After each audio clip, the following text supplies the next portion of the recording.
Iniciamos. Como todos los viernes, siempre a esta misma hora, trayéndoles a todos ustedes la mejor información, el análisis político brindado por nuestras panelistas, la doctora Rosa Bartra, la doctora Mónica Yaya y Vania Thais, también como siempre. Vamos con ellas a conspirar sobre la situación política nacional y fundamentalmente el debate televisado de los candidatos a la presidencia de la República. Muy buenos días, Rosa, ¿cómo estás? Hola, ¿cómo están? Mónica, Vania, ¿cómo estás, Alberto? Gracias, como siempre, a la Coordinadora Republicana por permitirnos estos momentos de compartir con nuestros amigos del cable y con nuestros amigos en las redes sociales. Rosa, tu primera impresión sobre el debate que se dio, que se escenificó el día de ayer.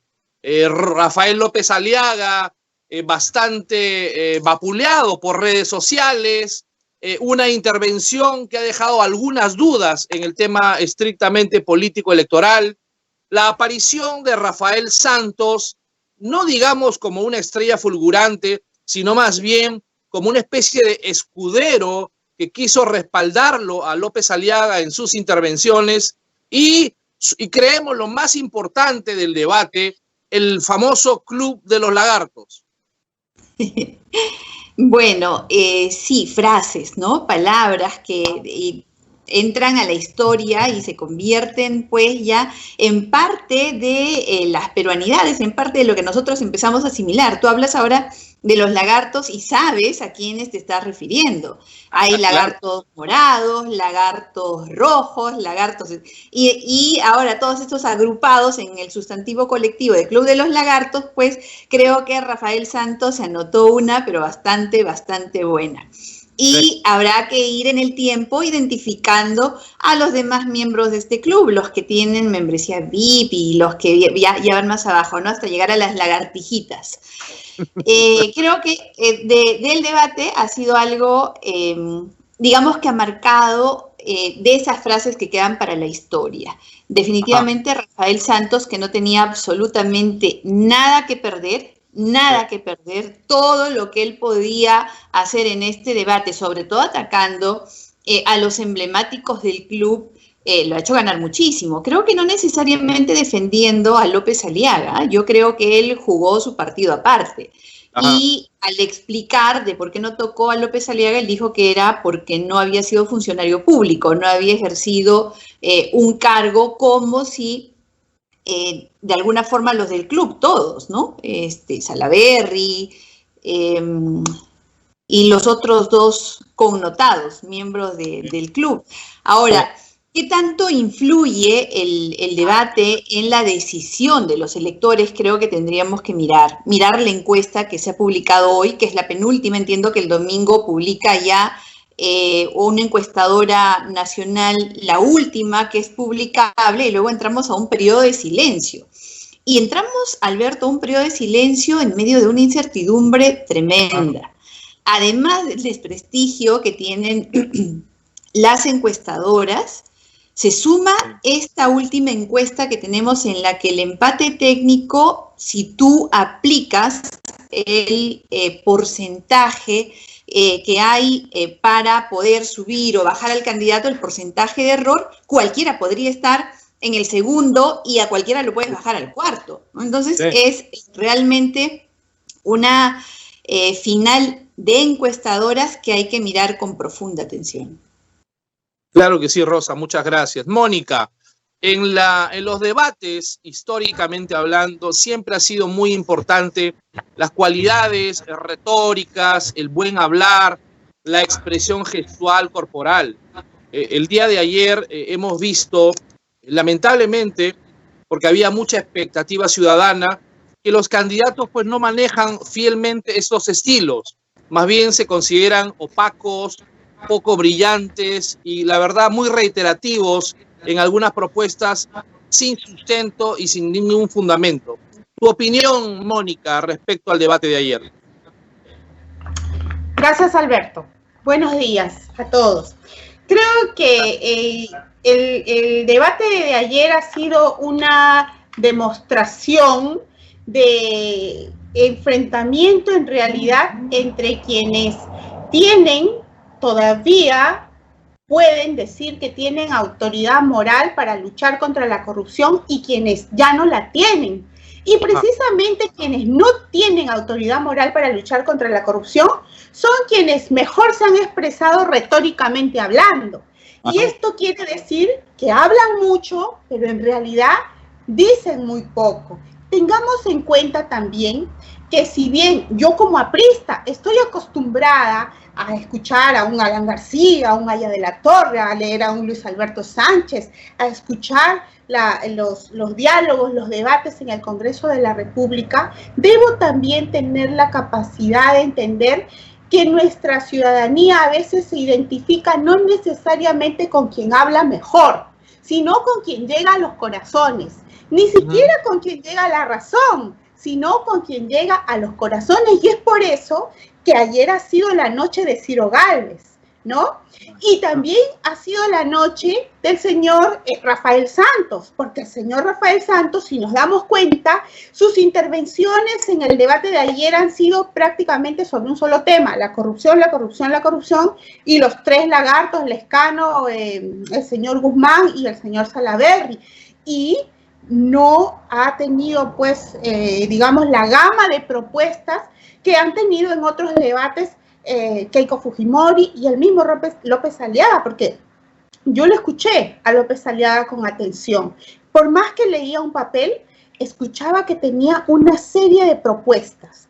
No recuerdo qué propusieron los demás, sinceramente. Recuerdo los errores acertados y desacertados de López Aliaga, pero los recuerdo, ¿no? Entonces, creo que todos queremos escuchar a alguien que se exprese bien, nos encanta, nos gusta, aunque no todos tengamos esa capacidad de oratoria. Sí nos gusta a los peruanos porque hemos tenido un presidente como Alan García que hablaba muy bien. Queremos escuchar a alguien que hable bien, pero en la situación en la que nos encontramos, creo que lo que se rescata es quién llega al corazón de los peruanos. Y yo creo, sinceramente, que López Aliaga, si soltaba ese papel escrito, podía tener errores tan garrafales como aquellas ocasiones en las que habló del Silio, o aquellas ocasiones en las que, por ejemplo, tuvo algún enfrentamiento con los periodistas, ¿no?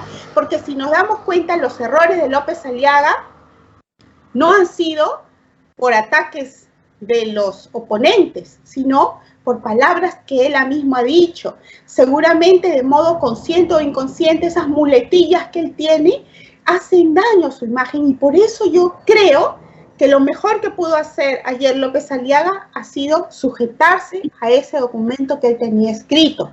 No ha perdido, yo no lo veo que haya retrocedido. Tal vez no ha dado el salto que ha dado Ciro Gálvez y el salto que ha dado Rafael Santos, pero quienes no ganaron nada y quienes sí salieron perdiendo fueron los tres lagartos allí presentes: Lescano, Guzmán y Salaverry.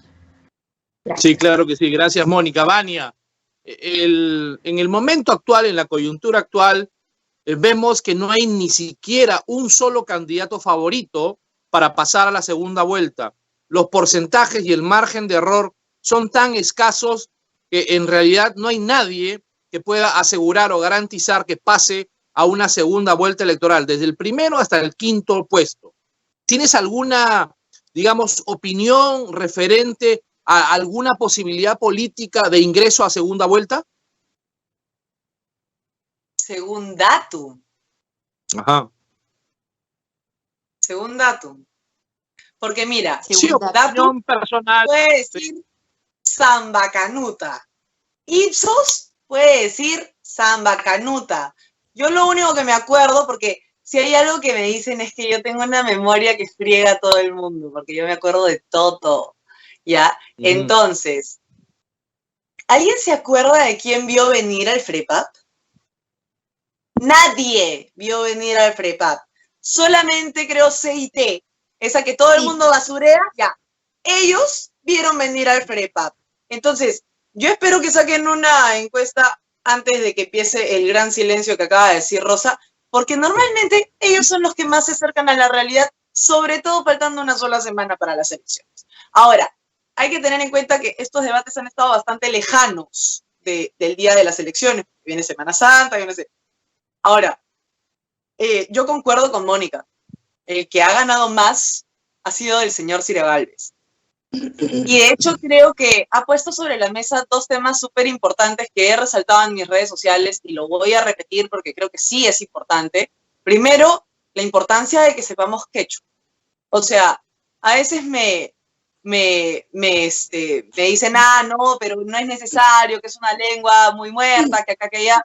Discúlpame, el latín también es una lengua muerta. El guaraní es una lengua que solamente protegen en Paraguay. En España protegen el catalán, el vasco y así sucesivamente en las regiones. Así que yo creo que nosotros también deberíamos darnos un poquito también de fuerza en el tema de que, vamos, el Perú tiene un gran porcentaje quechua hablante y es importante siquiera saber lo básico. Y creo que sí deberíamos poner este tema sobre la mesa. El segundo es el lenguaje en señas. ¿Por qué? ¿Qué es lo que yo resalté en Twitter?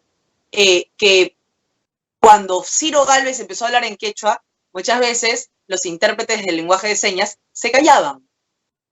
Y se callaban por el hecho de que no sabían bien interpretar las palabras en quechua del señor Ciro Gálvez.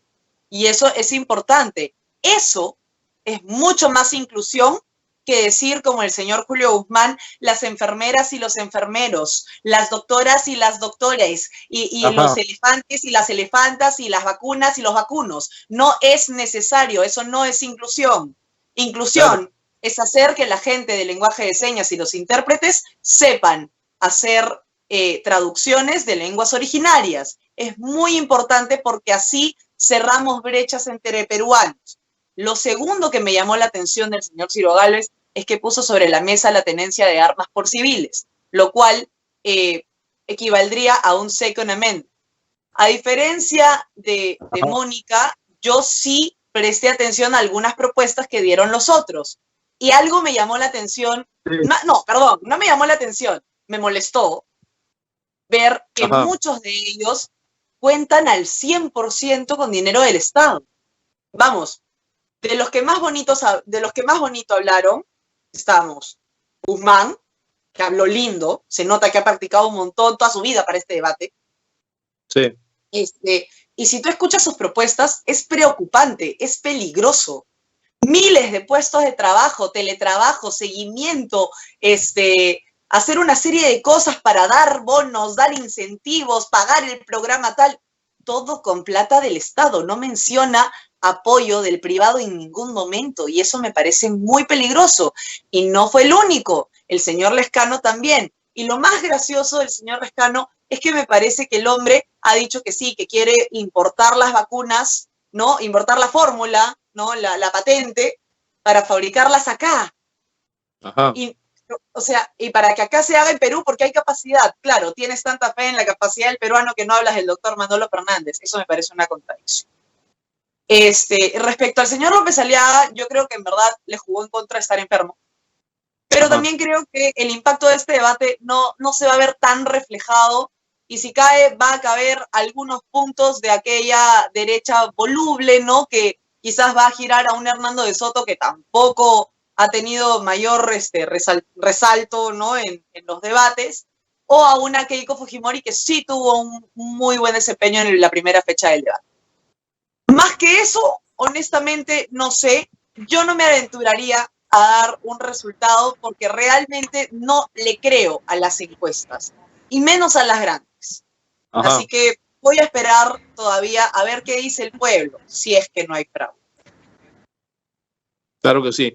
Sulpay solamente, disculpen para hacer una precisión. Yo escuché a todos los candidatos, desde el inicio hasta el final, y los he escuchado 3 veces porque he querido hacer un análisis sobre las ideologías que están detrás de sus mensajes. lo que sucede con los señores lagartos es que lo que dicen no llegó ni a mi razón ni a mi corazón. Y no llegó a mi razón porque han sido funcionarios públicos. ¿Cómo es posible que el señor Lescano diga que va a legislar contra la corrupción si tiene tantos años de legislador? ¿Y cómo es posible que el señor Guzmán diga que va a trabajar por la salud si es en estos momentos gobierno? ¿Y cómo es posible que el señor Salaverry no haya hecho nada si ha sido vocero de una bancada? Entonces, a mi razón no llegaron y a mi corazón tampoco, porque sus actos me hacen ver que son 3 personas que han blindado la corrupción de Vizcarra. Los escuché, pero como dije, hablaban mucho, pero no decían nada. Gracias. Claro. Gracias, Mónica. Rosa, ¿podríamos avisorar que habría algún candidato favorito a pesar de todo este debate para ingresar a segunda vuelta? ¿O crees que todavía el margen de error sea tan escaso y tan pequeño que realmente no tengamos ni un solo favorito para segunda vuelta? Yo quiero destacar frente a tu pregunta 2 hechos o 2 temas que Mónica y Vania han tratado y que tiene que ver, por un lado, con la credibilidad de las encuestas y, por otro lado, con la forma en la cual se decide el voto en el Perú y en la coincidencia que tienen todas las encuestadoras con respecto al enorme porcentaje que tenemos de gente de voto en blanco o aún no decide, no sabe, no opina. Entonces, con un electorado como el nuestro, tan lejos, porque en realidad 9 días, 8 días, que es un universo de tiempo en nuestro país. En estos 8 días puede ocurrir de todo, de tal manera que predecir en este momento los candidatos que estarían en segunda vuelta, yo creo que sería un poco audaz. Sin embargo, sí podemos ver la tendencia que tienen los candidatos, cómo han ido, y eso puede darnos una idea. A pesar de las encuestadoras, hemos visto, por ejemplo, un crecimiento sostenido de Rafael López Aliaga, que empezó en otros, y luego fue escalando hasta llegar a disputar el primero, segundo lugar en las encuestadoras. Estas encuestadoras en las que definitivamente no confío, como decía Vania, bueno, según Datum, sí, según CPI, según el IEP, etcétera, pero ninguno de ellos ha podido desconocer que hay un crecimiento sostenido, que si el debate influye o no influye para a lo mejor no dar el salto, o a lo mejor quitarle los puntos de la derecha voluble, no lo sé, porque queda una semana, y creo que también juega la variable que no se conoció durante el debate, que era el estado de salud de Rafael López Aliaga, que no tenía voz, que estaba con fiebre, que se había infiltrado corticoide, y todo ese cóctel pues jugó a favor de disminuir un poco la potencia a la que nos tenía acostumbrados. Sí. Yo también he escuchado las propuestas, o he tratado de escuchar las propuestas, y coincido con Mónica en que definitivamente sí, han existido propuestas irreales, irrealizables, entrometidas, candidatos que quieren ser presidentes, pero hablan como si fuesen a ir al Congreso, y si escuchamos los discursos por el otro lado, tenemos candidatos al Congreso que hablan como si fuesen a ser ejecutivo, ¿no? Entonces, no me atrevería, pero sí diría que veamos las tendencias, y creo que esta semana tenemos que hacer por lo menos 2 pico a pico para que el 11 de abril podamos tomar una decisión informada y veamos si realmente tenemos un break, si rompemos el estado en el que nos han traído los gobiernos de los lagartos antiguos, de los lagartos modernos y de los lagartos más jóvenes y todas sus lagartijas, o si emprendemos una ruta de cambio.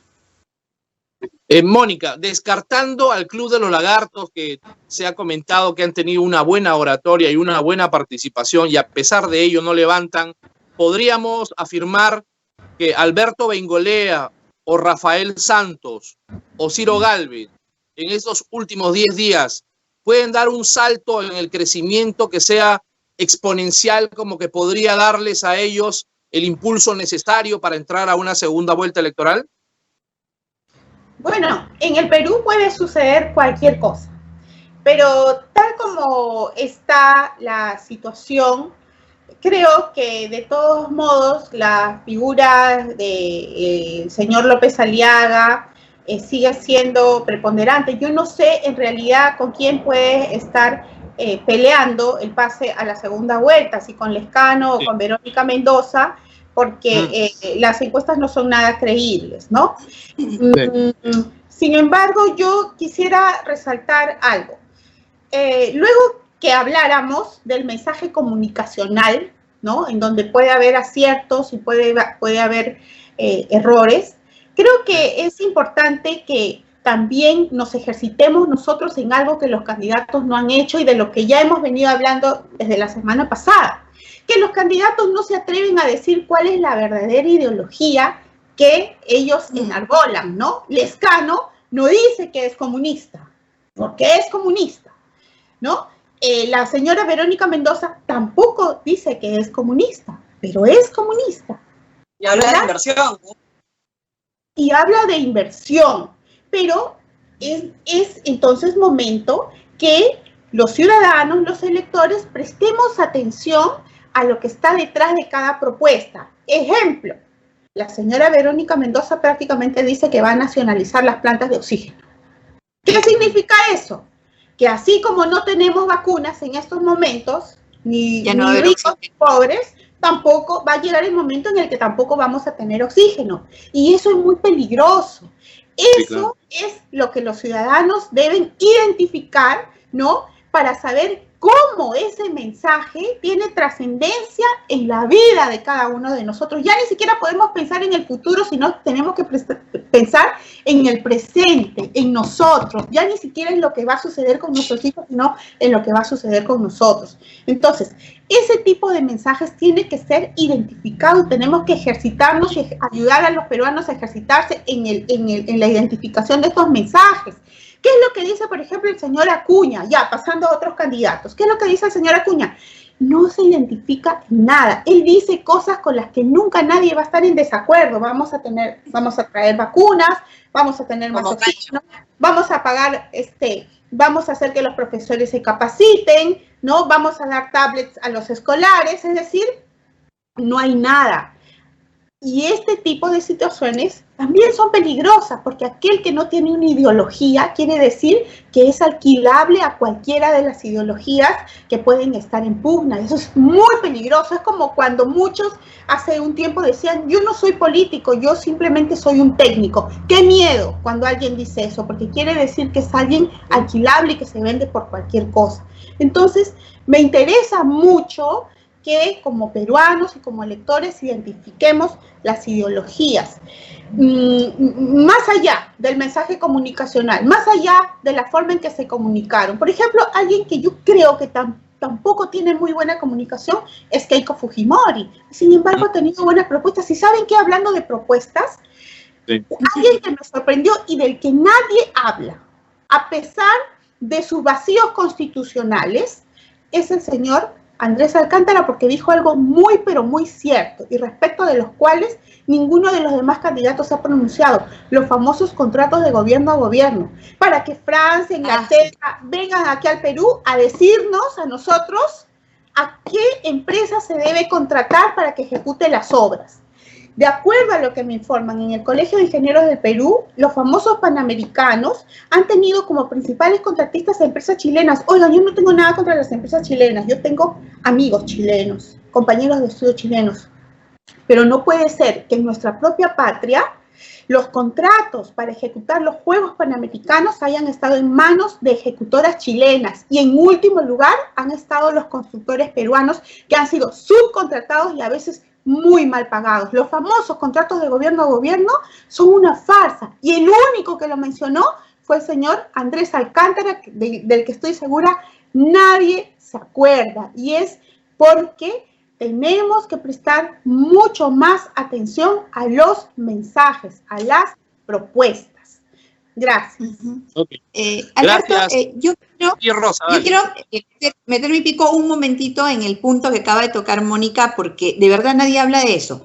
El mismo problema que tienen los contratos de gobierno a gobierno, que no solamente son una farsa, sino que no están exentos de corrupción, es el mismo mensaje para quienes los promueven el que se vendía con respecto a la participación de los organismos internacionales para evitar corrupción en las licitaciones. Y así entró todos estos organismos internacionales a los gobiernos regionales, que tienen gobernadores presos en este momento por actos de corrupción. Ahí estuvo lo de Humala, y han estado realmente metidos casos emblemáticos como los de Ancash y César Álvarez. Es decir, un contrato de gobierno a gobierno, como un contrato en el cual los que estén al frente de la licitación sean los organismos internacionales, y creer que esa es la solución para frenar la corrupción, no solamente es ingenuidad, yo creo que ya lindaría o en la incapacidad o en la complicidad. Ninguna de esas dos fórmulas han mostrado que en el Perú ni sean eficientes ni nos garanticen que la corrupción se aleje. Y es además falta de dignidad, porque nadie nos va a decir que los ingleses o los franceses son más honestos que los peruanos. Eso es tremenda falsedad. Sí, claro. Vania, regresando al tema estrictamente electoral, tú hablaste del FREPAP, un partido confesional que por lo que hemos visto en este último año ha sido el más congruente en proyectos de ley, en la defensa de los principios de familia, pro familia, y evidentemente enarbolando un conservadurismo esencial como plataforma de un gran sector de la sociedad peruana. ¿Crees tú que pueda dar este 11 de abril el gran golpe el FREPAP, poniendo otra vez una buena cantidad de congresistas en el Parlamento? Sí. No tengo miedo a equivocarme. No tengo pruebas, pero tampoco dudas. Porque mira, el FREPAP ha tenido un rol fundamental en frenar una serie de aberraciones en el Congreso. Y Correcto. Te voy a poner el ejemplo más cercanito. La señora Julia Iquipa, con muchísimo coraje, paró todo en el debate de la ley trans en la Comisión de la Mujer y dijo: quiero que el MINSA entregue un informe que diga que necesitamos pagar con la plata de todo el Perú conservador, que hasta ahora funciona y que es más o menos el 78.6% de la población, para decir que se necesita financiar estos cambios de sexo. O sea, honestamente, me parece impresionante que alguien tenga que decir lo evidente. En medio de una pandemia quieren hacer gratuito el cambio de sexo desde los 13 años. ¿Eres consciente de este tipo de cosas? En medio de una pandemia quieren legislar todas sus cosas ideológicas antes de largarse. Sí. Y en verdad no es por nada, ¿ya? Pero a mí sí me molesta, porque la dictadura, la vez pasada Mónica me dijo que discrepaba conmigo porque ya estábamos viviendo una dictadura, y te lo confirmo. Porque el día que hicimos el plantón por la vida, habían 2 cuadras de gente llenas, pero como no había nadie tirándose encima de los policías, entonces nadie lo cubrió. Claro. Ni Betel. No ocurrió. Claro entonces, que sí. Si no hay sangre, no sale publicidad. Banderas políticas, ¿ah? Ese día estábamos todos juntos a favor de la vida y nadie dijo nada. Entonces, yo en verdad, no me importa haberme quedado sin voz y no haber podido participar en el programa anterior, porque en verdad yo siento que si eso lo hicimos con días de anticipación así a la loca, yo no me imagino cómo vamos a salir el día que traten de imponernos una ley de aborto. Ya no me imagino, porque ahí si yo muevo al Perú no me interesa. Pero a lo que voy es que el FREPAP ha sido, como dices, muy consecuente con lo que siempre ha profesado. Ha sido la reserva moral del Congreso. Sigue apareciendo con la intención de voto grande. No saben quién está, no saben mencionar quiénes son los candidatos, igual que la vez pasada, pero siguen teniendo la idea de que el pescado chambea, el pescado saca leyes, ha sacado varias leyes, y además el pescado le tiene fe al peruano. Tanto es así que la congresista Carmen Núñez de La Libertad se está fajando en la Comisión de Innovación y Tecnología y en la Comisión de Control y Daños COVID, promoviendo la vacuna peruana, llevando al doctor Manolo Fernández a exponer, y etcétera, etcétera. Yo creo que el trabajo del FREPAP no va a pasar desapercibido y van a tener, aunque sea un par de curules, pero van a tener. Porque de verdad que ha sido un partido que ha demostrado que tiene ganas de trabajar. Quizás no son buenos oradores, quizás no hablan muy bien, Quizás no hablan como uno está pues acostumbrado a un político, ¿no? Que habla lindo y que tiene una excelente retórica y articulación, pero legislan. Claro legislan que sí. y trabajan un montón y trabajan todos los días y se lo Es ofrecen verdad. a Dios en medio de su creencia y se respeta. Claro que Y sí. ellos no han tratado tampoco de imponer su forma de vivir ni su forma de pensar. Nadie. Entonces, cada vez que ataquen a un candidato disque ultraconservador, que va a imponer esto, que va a denigrar a la mujer y que va a hacerla lavar platos, yo creo que están exagerando, porque hemos tenido Prepap, que es López Aliaga por 1000, ¿no? Y que nunca han tratado de imponer nada. Ahora, algo que creo que sí es importante decir es que yo creo que el señor Hernando de Soto, por ejemplo, sí va a caer quizás un poco detrás de este debate, porque el público de Hernando de Soto es un público que quiere justamente pues a una persona muy ilustrada, ¿no? Que sí estuvo atenta a lo que decía en el debate, que sí quería ver su performance y que sí esperaba mucho de un candidato, porque es un candidato que va dirigido a gente muy culta. Claro. Entonces, como pensó que estaba exponiendo en el auditorio del MIT y un poco más y se arraigó la creación del universo en el Génesis, entonces definitivamente yo creo que va a perder algunos votos, porque ese voto culto, ese voto ilustrado lo ha visto pues muy soberbio, muy ególatra, ¿no? Y definitivamente, ojo, yo no creo que estos pequeñitos que han resaltado, Bengolea, Pedro Castillo, Ciro Gálvez y Rafael Santos, yo no creo que le vayan a quitar a los grandes que están arriba. Yo creo que van a agarrar más bien de los indecisos. Ok. ¿No? Entonces, van a decir, ¿sabes qué? No pensaba votar por nadie, pero me representa. Si esté chiquito, voy a votar por él. Entonces, yo creo que eso es lo que va a pasar. Y lo que sí, y me parece muy bien, en verdad, es que ha seguido quedando en evidencia este club de los lagartos corruptos. Claro que y sí. la verdad que espero que eso le cueste algunos puntitos al señor Johnny Lescano. Claro que sí. Gracias, Vania, gracias, Mónica, gracias, Rosa. Se nos fue el programa. Hemos conspirado diligentemente con ustedes haciendo un buen análisis político. Amigos de Pico a Pico, muchas gracias por la atención dispensada. Nos estamos viendo el próximo viernes, Dios mediante, para seguir conversando sobre estos temas de apasionante actualidad. Un gran abrazo para todos y muchas gracias. Gracias.